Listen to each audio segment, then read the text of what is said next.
जनकपुरी में आगमन। दूसरे दिन ऋषि विश्वामित्र ने अपनी मंडली के साथ प्रातःकाल ही जनकपुरी के लिए प्रस्थान किया। चलते चलते वे विशाला नगरी में पहुंचे। इस भव्य नगरी में सुंदर मंदिर और विशाल अट्टालिकाएं शोभायमान हो रही थीं।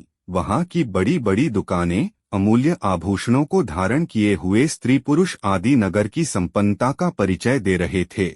चौड़ी चौड़ी और साफ सुथरी सड़कों को देखकर ज्ञात होता था कि नगर के रखरखाव और व्यवस्था बहुत ही सुंदर और प्रशंसनीय थी। विशाला नगरी को पार करके वे सभी मिथिलापुरी पहुंचे। उन्होंने देखा कि नगर के बाहर सुरम्य प्रदेश में एक मनोहर यज्ञशाला का निर्माण किया गया था और वहां पर विभिन्न प्रांतों से आए हुए वेदपाठी ब्राह्मण मधुर ध्वनि में वेद मंत्रों का सस्वर पाठ कर रहे थे। शोभायुक्त यज्ञ मंडप अत्यंत आकर्षक था, जिसे देखकर राम ने कहा, हे गुरुदेव, इस यज्ञशाला की छटा मेरे मन को मोह रही है और विद्वान ब्राह्मणों के आनंददायक मंत्रोच्चार को सुनकर मैं पुलकित हो रहा हूँ।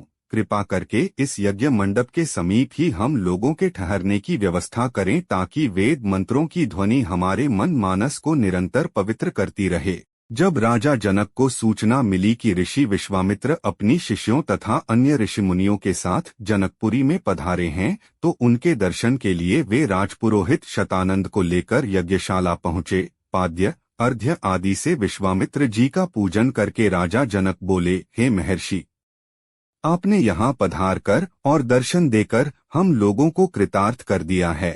आपकी चरणधूलि से यह मिथिला नगरी पवित्र हो गई है। फिर राम और लक्ष्मण की ओर देखकर बोले, हे मुनिवर, आपके साथ ये परम तेजस्वी सिंहशावक जैसे अनुपम सौंदर्यशाली दोनों कुमार कौन हैं?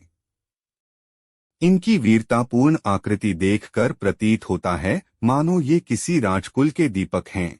ऐसे सुंदर सुदर्शन कुमारों की उपस्थिति से यह यज्ञशाला वैसी ही शोभायुक्त हो गई है जैसे प्रातःकाल भगवान भुवन भास्कर के उदय होने पर प्राची दिशा सौंदर्य से परिपूर्ण हो जाती है। कृपा करके अवगत कराइए कि ये कौन हैं, कहाँ से आए हैं, इनके पिता और कुल का नाम क्या है?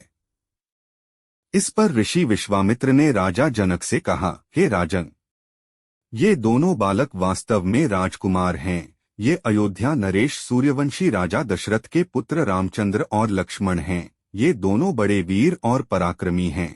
इन्होंने सुबाहु, ताड़का आदि के साथ घोर युद्ध करके उनका नाश किया है। मारीच जैसे महाबली राक्षस को तो राम ने एक ही बाण से 100 योजन दूर समुद्र में फेंक दिया। अपने यज्ञ की रक्षा के लिए मैं इन्हें अयोध्यापति राजा दशरथ से मांगकर लाया था।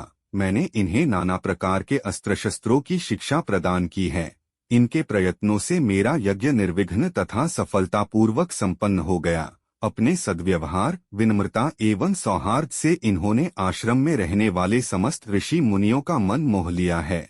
आपके इस महान धनुष यज्ञ का उत्सव दिखाने के लिए मैं इन्हें यहाँ लाया हूँ।